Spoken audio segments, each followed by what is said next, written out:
Бүгін біз сіздермен мерекелік палау дайындаймыз. Бізге қажетті 1 кг қазы, 1 кг күріш, жарты кг пияз, және 1 кг 200 г сәбіз, және 1 бокал сұйық май. Қазанымызды қыздырып,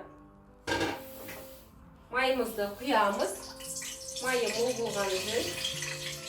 Және оған қазыны саламыз. Қазыны мен полиэтиленді қалтадан жасадым. Сарымсақ, тұз, қарабұрыш және розмарин қосып, орап, тоңазытқышқа салып тастағанбыз.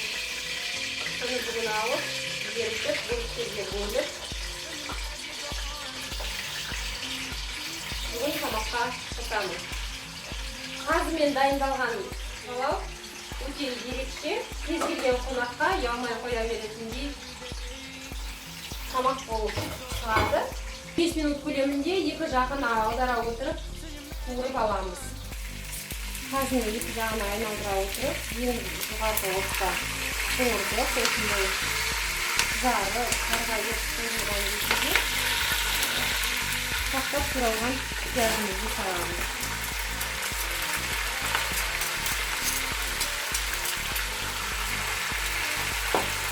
Piyazı salғаннан кейін міндетті араластырып,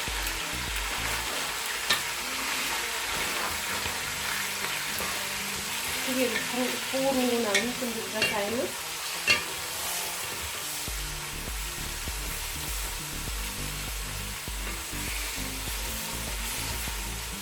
Және 1-2 минут күтеміз. Қақпағын жапсаңыздар да болады. Пияздың барлығына кішкене май үйттіңіз. Пияз сөлін бөле бастағанда сәбізімізді қосамыз. Сәбізді мен бұл жолы ірі-ірі етіп турадым. Мен палауға сәбізді бірде өте ұсақ, бірде біркелкі, бірде қалай жылдам туралына солай турап салып отырамын. Қатпаған қағаздан жоқ, кейде комбайнда да турап қоса беретін кездерім болады. Қақпағын жауып, отты орташа отқа әкеліп, және арасында жиегі күйіп кетпес үшін жиегінен кішкене тексеріп көре отырып, 15 минут тағы қуырамыз. Сәбізіміз қуырылып жатыр. Оны сөлмен бөлген, астына жабыспайды. Сөлін басыңқап көруге болады.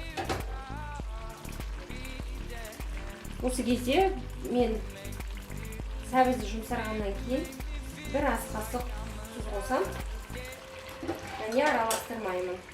Қайтадан бетін жауып қоям. Және күрішті дайындап алу үшін сүзекіге күрішті салып, бетінен салқын суды ағыза отырып, ары-бері қозғамай күрішті жуып аламын. Жуылған күрішті суы сорғу үшін мындағы ыдысқа саламын, және 5 минуттай күтемін. Күріштің суы тартылды. Ыдысымыздың астына біршама су жиналды. Енді күрішті алып, қазанымыздың бетіне аударамыз. Күрішті тегістеп жаямыз салғаннан кейін, және 4 кесе күрішке мен қазір 3 кесе, 3,5 кесе су құятын боламын.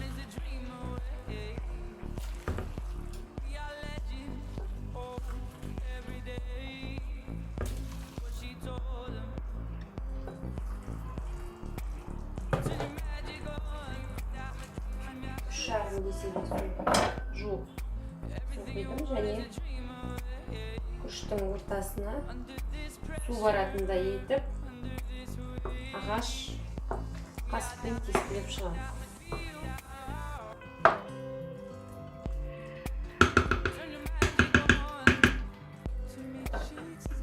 Қазанның қақпағын жауып, отты 4-ке әкеліп қоям.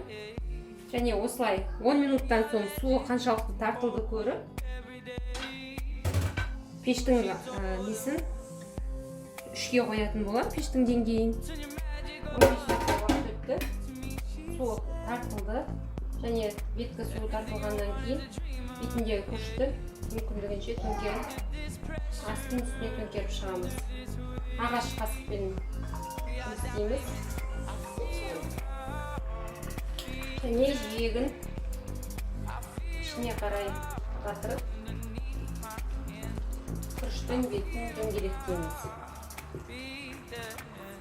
Жиегін дөңгелектеген кезде бізде қанша суы қалғандығы, суы жеткілікті ма, жеткіліксіз ба, соны көруімізге мүмкіншілік жақсы туады. Әйтпесе беті дөңгелек қазандар болмаса, дәл мен тамақ пісіріп тұрған қазанда жиегін дөңгелектегенмен суы бетінен тамшылаған түгел жерден ағатын болады. Ал негізінде дөңгелектеу беті доғалданып тұратын қақпағы бар ыдыстарға арналған, суы жиегіне қарай ағып түгел бетінен тамшылаған сулар жиектеріне кету үшін дөңгелектенеді. Неге қақпақ тегіс, сондықтан мен қазір алып мұның бетіне қалың шүберек орамал жабамын, жуылып таза тұрған. Және қақпағын жауып тастап, тағы 20 минут, 15-20 минут күтемін. Отты 3-ге ақындатамын. 20 минут уақыт өтті. Қазанымыздың қақпағын ашып, пешті өшіреміз. Шашырап піскен тәрелкемізге салып аламыз. Сонымен біздің палауымыз дайын, мерекелік палауымыз. Бетіне қалаған асқодыңызды, көк шөпті, сарымсақты үпкіштен өткізіп қосып, мол мөлшерде сеуіп, столға ұсына берсеңіз, дастарханға ұсына берсеңіз болады. Астарыңыз дәмді болсын.